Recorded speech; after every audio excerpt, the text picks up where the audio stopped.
Magandang araw, pag-uusapan natin ang muling pagbida ni David Benavidez kay Manny Pacquiao. Muling ibinida ni undefeated 3-division champion Mexican Monster Cruiser champion David Benavidez ang kanyang idol at impluensya na si Manny Pacquiao. Ang kanya daw nakakahanga na volume combination punch na pinang-knockout niya kay Zurdo Ramirez ay si Pacquiao ang huling nakagawa nito. Ibig sabihin wala nang sumunod na nakagaya pa sa mga rapido, malalakas at mabibilis na suntok ni Pacquiao, kundi si Benavidez lang. Sinabi rin ni Benavidez na na-inspire siya sa mga highlights ni Pacquiao. Pinanood niya kasi ito bago ang laban nila ni Ramirez kung saan ni-knockout niya ito sa round 6 sa tinagawan ng Corona. Gustong gayahin ni David Benavidez si Manny Pacquiao dahil inaangaan niya ito bilang isang freak of nature at gifted na boksingero na naging 8th Division World Champion.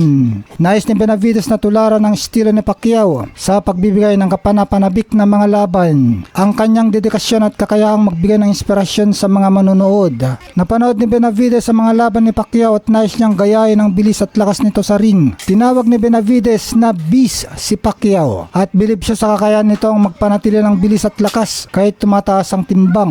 Ang katotohanan na pareho sila ng karawan ni Pacquiao ay nagbibigay kay Benavidez ng pakiramdam na mayroon silang parehong inner drive o motibasyon.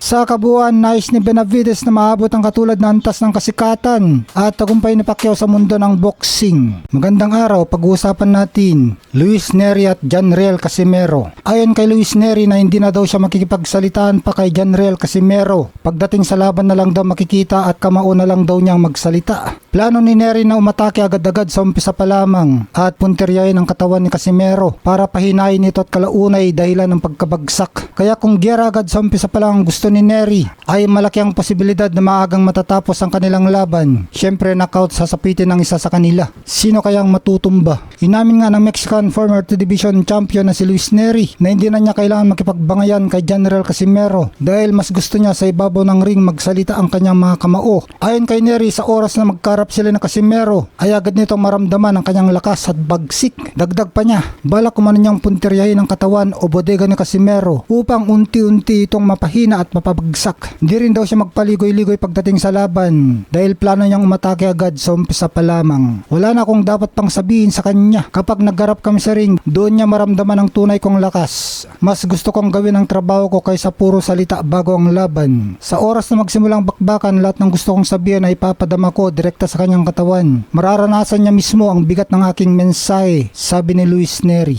Kaya binibigyang diin talaga ni Nery ang pag-atake sa katawan ni Casimero. Kaya inasahan ang isang agresibong laban mula kay Nery, all-out war. Layunin ni Nery na sorpresahin si Casimero ng knockout. Ayon sa ulat, ang laban na ito ay labis inaabangan ng mga tagahanga ng boxing. Maglalaban sina Janriel Casimero at Luis Nery sa isang catchweight na 124 pounds. Pasok na sa featherweight division. Kaya tinanggal na ang WBA gold title sa laban. Ang laban ay nakatakda ngayong June 6, 2026. Puspusan na nga ang ginagawang paghahanda ng dalawang former multiple division world champion na sina Luis Nery at Janriel Casimero. Habang si Casimero naman ay patuloy pa din na umaapaw ang kumpiyansa dahil kahit hindi pa natatapos ang kanilang sagupaan ni Nery ay tila siguradong sigurado ng kanyang kapatid at trainer na si Jason na mananalo sila. Gawa ng inaabangan na din itong posibilidad na makalaban sina Oya Inoue sa oras na talunin nila si Luis Nery.